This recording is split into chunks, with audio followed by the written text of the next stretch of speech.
Hello everyone, and welcome to the History of Byzantium, episode 298, The Providence of God. Last time, we saw the aftermath of the Mongol invasions of Europe and the Middle East. By attacking the Seljuks and Bulgarians, the men of the steppe inadvertently cleared the field for Nicaea to rise and rise.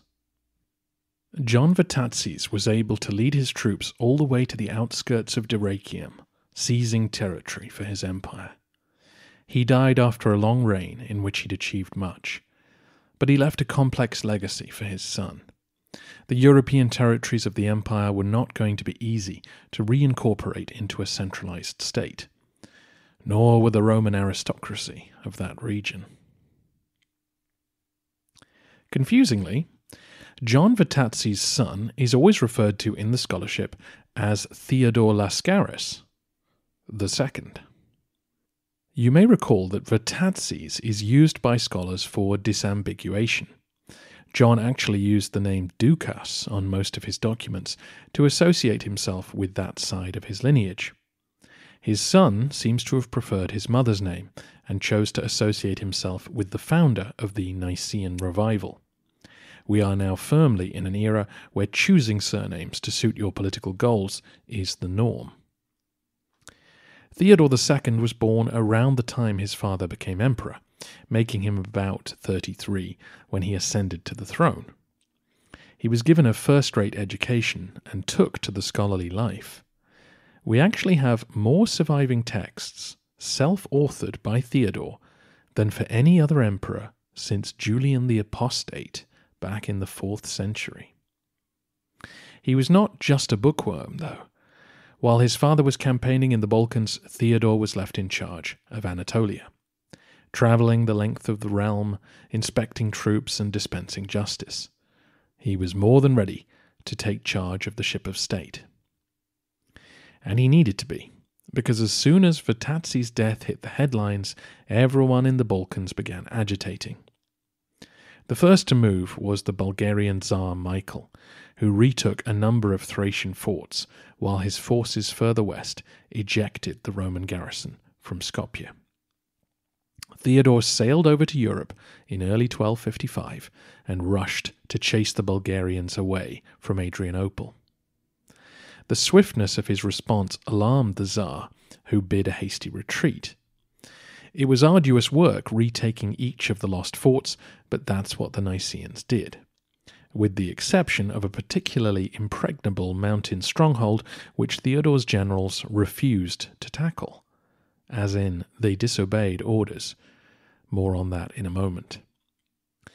The new emperor next marched to Thessaloniki to establish his authority. He was forced to campaign for most of the year, visiting distant forts to ensure men remained loyal. He wrote home complaining both about the arduous nature of the campaign and of the incompetence and disloyalty of his European generals. This included Bulgarians who'd defected to his father's banner, who now turned back to the authority of the Tsar. One by one, forts had to be retaken or commanders brought to heel. It was a bracing lesson for the young Vasilevs in how difficult it was to govern the European provinces. At the end of the campaign, Theodore cleaned house. This meant removing a string of very senior men from their posts. His father had allowed lots of aristocrats to hold on to their positions for a decade or more, but they had repeatedly patronized, disobeyed, or even plotted against Theodore, or at least that was his account of a year of hard graft. 2 senior generals were imprisoned for insubordination, 2 others were blinded on a charge of conspiracy, while another had all 4 of his sons locked up. A senior official had his tongue slit and his property confiscated. The old guard were ruthlessly moved out of office and replaced by Theodore's close friends and family members. This included lots of men from much lower down the totem pole. The emperor's longtime best friend, George Moussalon, received a series of astonishing promotions. making him prime minister and giving top jobs to his relatives, but also forcing the court to address him by the title the Emperor's brother.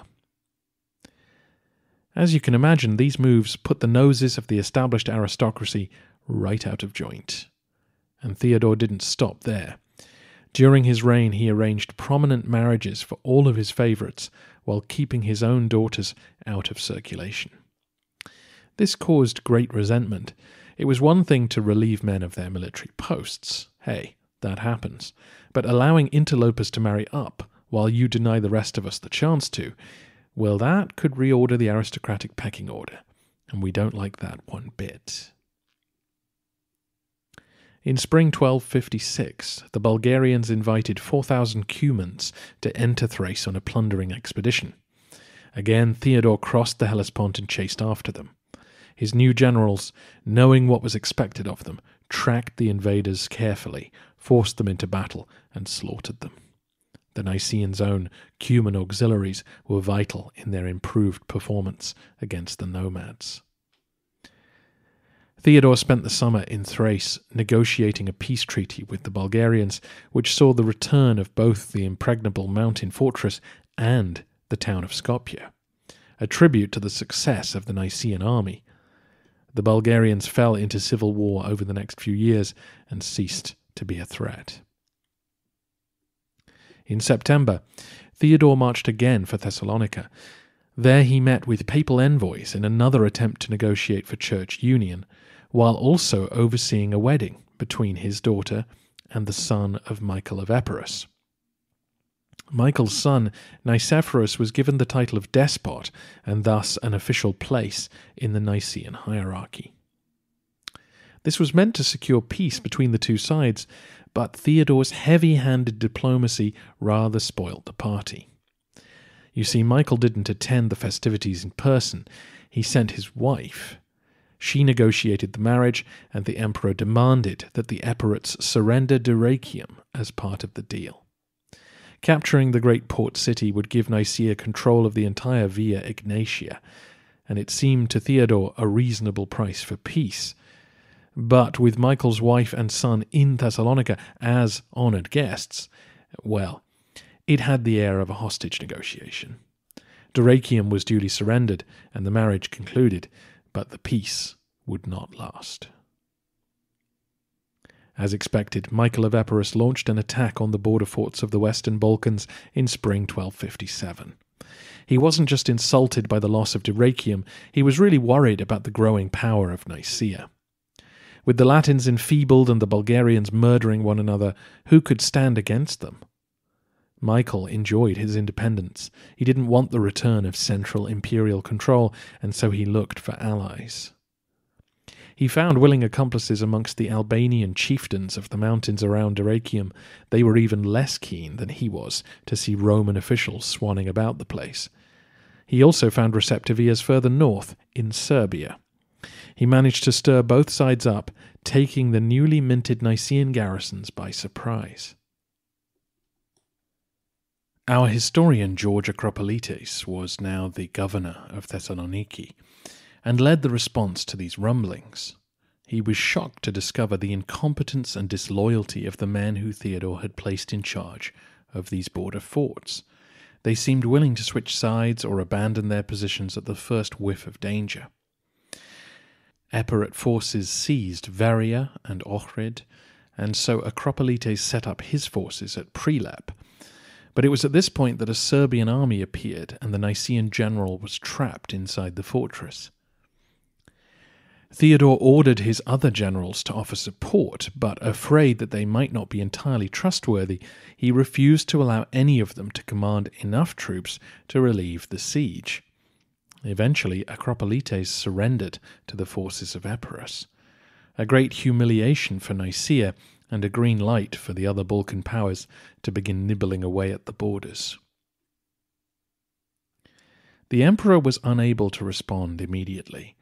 The Mongols had invaded Anatolia again, and he needed to be on hand in case the worst happened.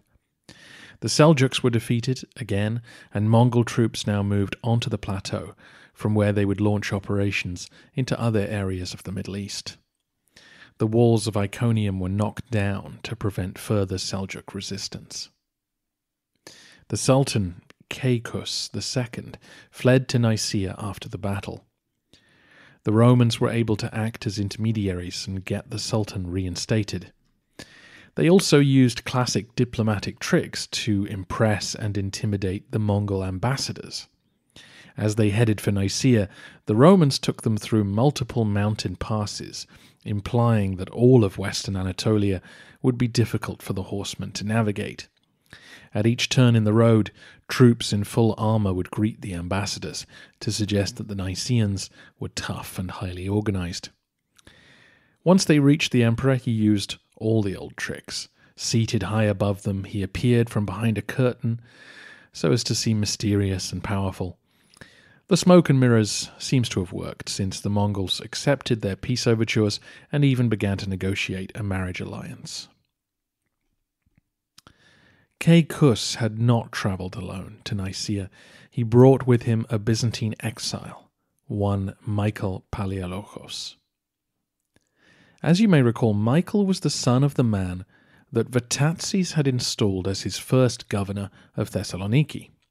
The Palaiologi had ancestral lands there, and of course had long associations with the Komnenoi. Michael was capable and ruthless, and so was a natural rival to the Laskarid regime. In our last episode, I mentioned that Michael was under suspicion of treason towards the end of Vatatzes' reign. John took him away from Europe and gave him a junior position in Anatolia, anxious to keep his corner of the aristocratic matrix happy, while also steering him away from his home base. When the new emperor Theodore cleaned house after his first campaign, Michael fled to the Turks. He suspected that he would be purged along with the other duplicitous army chiefs. Palaiologos ended up leading the Roman contingent in the Seljuk army as they were swatted aside by the Mongols. He now returned under guarantees of safety, and again Laskaris felt he was too important a figure to simply demote or ignore, so he put Michael in charge of the empire's Latin troops.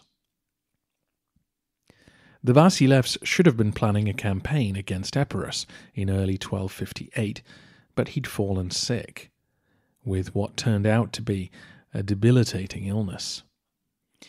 It may have been cancer, since he suffered multiple symptoms which slowly escalated. Laskaris became increasingly paranoid as his life force dwindled. He had known all along that the rival aristocrats had it in for him, and now he began to suspect poison or magic was at work. One of those who was accused of witchcraft was the sister of Michael Palaiologos. In summer 1258, Theodore stopped tormenting those around him and made plans for the succession.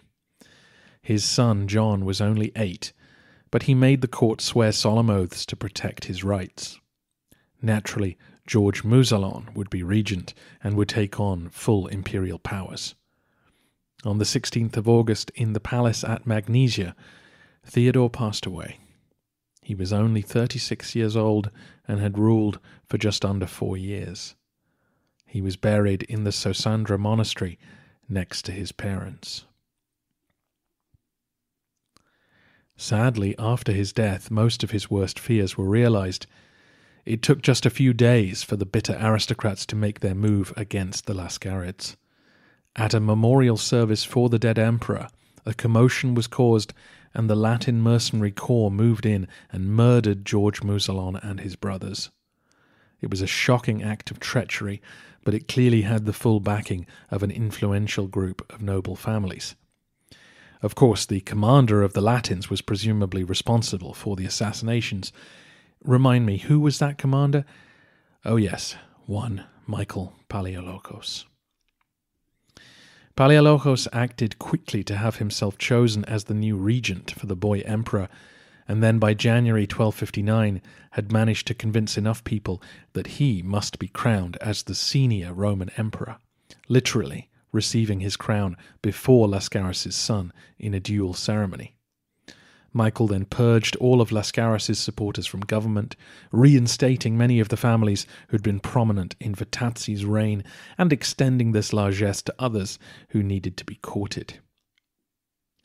There was dissent and disgust at this course of events. The Patriarch Arsenius refused to perform his duties at a certain point in proceedings, but the force was with Michael, since so many Roman aristocrats were now eagerly lining up to gain preferment. And, with the military situation in the Balkans worsening, many sensible men agreed that it was better to have an active general on the throne, especially one with family connections to Thessalonica.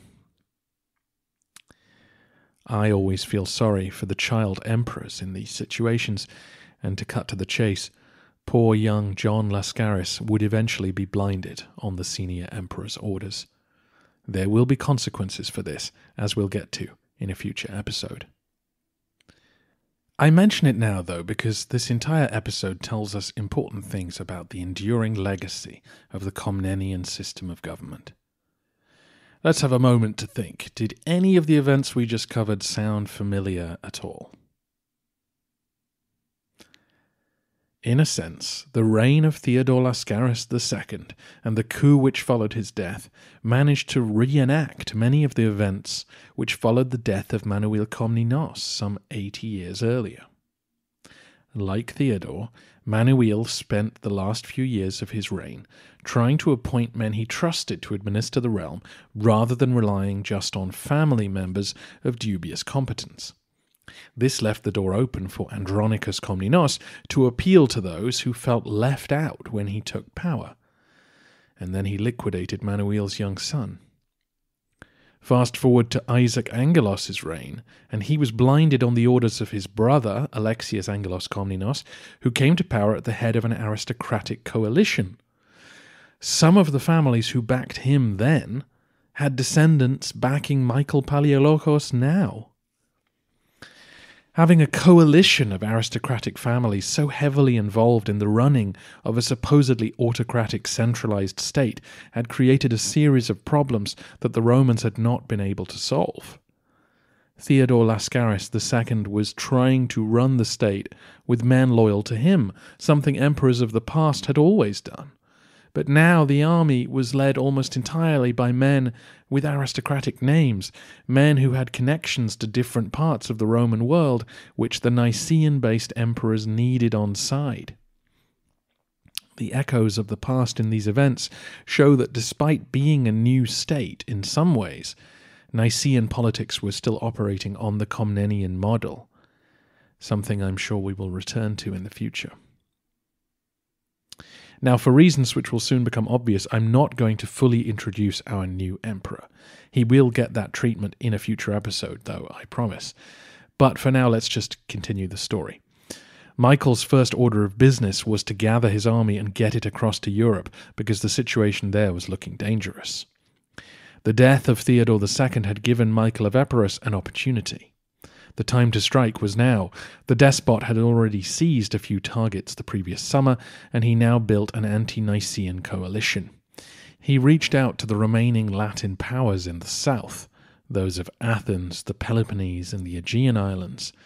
He also received aid from the ruler of Sicily, another plot thread we'll pick up on in the future. This gave Michael a solid core of Latin knights who could be the shock troops he needed to defeat the forces of Palaiologos. This was no casual coalition. Oaths were sworn, brides were exchanged. Everyone sensed that if Nicaea was not checked now, then eventually they would all be absorbed by the growing power of Anatolia. The new emperor sent his brother John to face down their enemies. The Megas Domestikos rode with a full Nicaean army to Thessaloniki to prepare for the fight. The two sides circled each other that summer. John Palaiologos wisely decided to avoid the Latin heavy cavalry charge and stuck to the hills. From there, his Cuman and Turkic troops could harass and frustrate the Westerners. Meanwhile, offers were made to every officer in the Allied camp. Switch sides, and there are big rewards on offer. Nicaean gold did the trick. Michael of Epirus fled in the night when he heard rumours of defections. This in turn prompted other Roman units to flee. The Latins awoke the next morning to a camp in chaos. The Nicaeans descended from the hills of Pelagonia and utterly routed those left standing. Several senior Latins were taken alive and led off to Anatolia. It was just the sort of providential victory which a new emperor needs. Michael Palaiologos was thrilled. The victorious Roman generals descended into Greece in the aftermath. John marched into Thessaly and sacked the city of Thebes, which he could easily do since its Latin garrison were either dead or in jail, while his deputy, Alexius Stratiopoulos, captured Arta itself, a humiliation for Michael of Epirus and a joy for our historian Acropolites, who was sprung from captivity. Though this sounds like an overwhelming Nicaean victory, it wasn't a permanent occupation. The armies of Epirus and Thessaly had withdrawn from the field to avoid open battle. Once the senior Nicaean generals had gone home, they returned. They made short work of the garrisons which had been left behind and retained wide support amongst the local population. Nicaean forces completely withdrew from Greece, and though they took back the forts on the road to Dyrrhachium, they were well aware of how vulnerable those outposts were. War with Epirus would surely resume soon enough. In the meantime, though, the road to Constantinople was entirely clear. The Latins had been humbled yet again, Bulgaria was quiet, and Michael Palaiologos saw this as the chance to try and force his way back into New Rome. One of the Latin barons he'd captured at Pelagonia promised to open a gate in the city walls if he was released unharmed. So the Romans let him go and led their army to Constantinople in early 1260. But the baron went back on his word, leaving Palaiologos to attack Galata instead. Even then, the northern suburb of the city, across the Golden Horn, was defended stubbornly by Latin troops and their Venetian allies.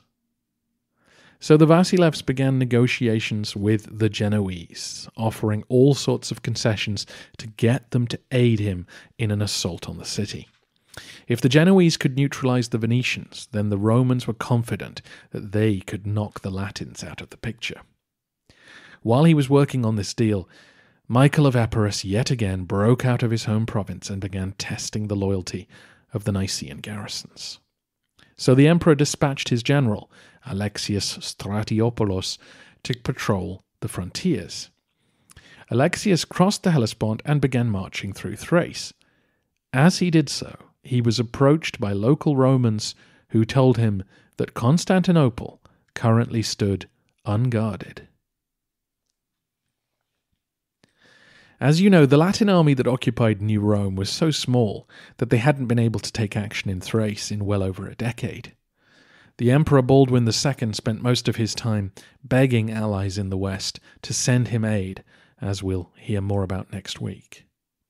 What Baldwin did have at his disposal were 30 Venetian warships, so he'd sent them out into the Black Sea to retake an island that had been captured by the Nicaeans.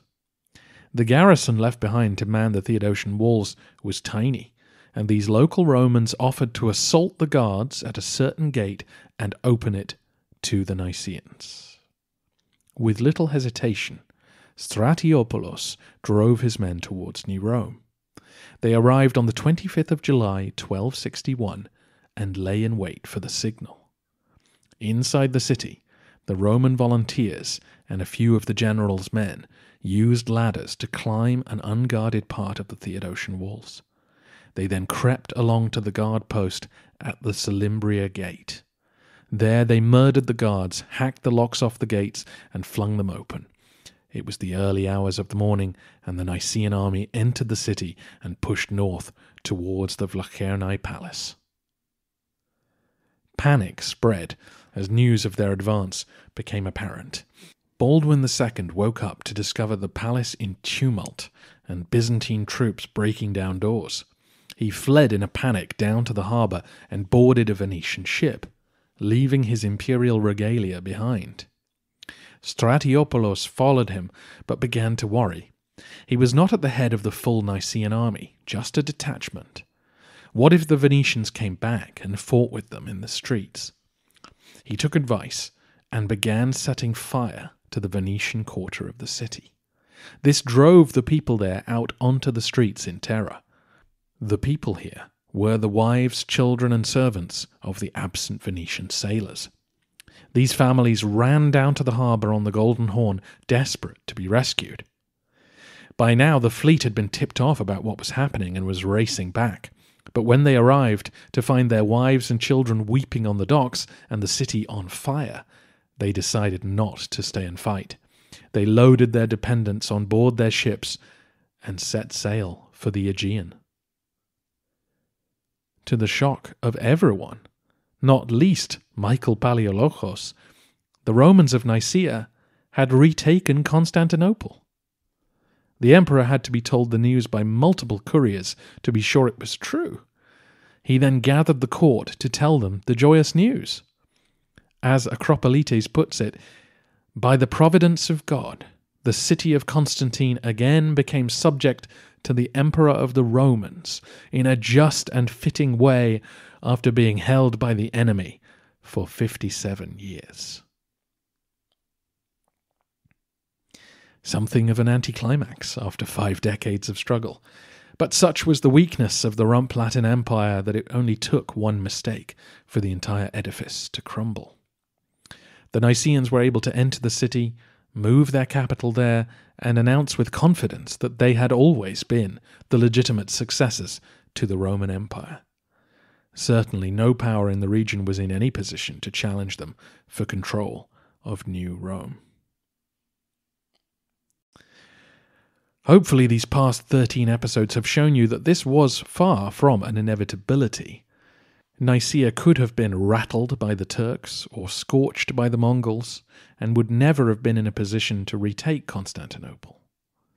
Already we've seen that the sack of New Rome had released the provinces from its orbit, and the further west into the Balkans you travelled, the more men enjoyed the absence of central authority.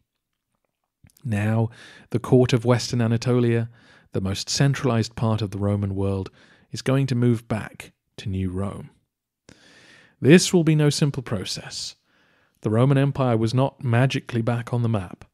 Michael Palaiologos will have to contend with a whole slew of new problems that this move created.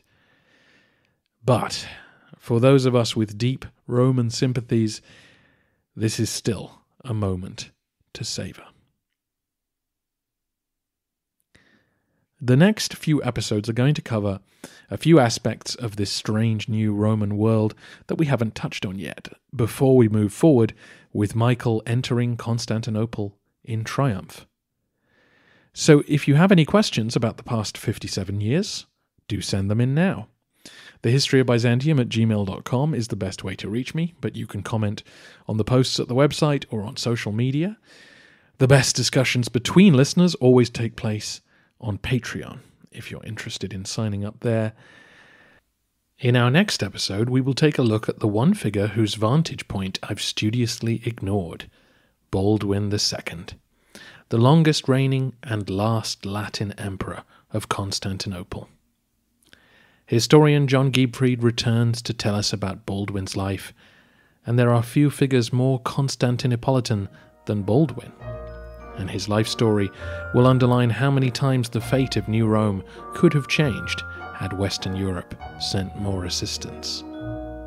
For now, though, let's leave the Nicaeans to bask in an understandably glowing moment.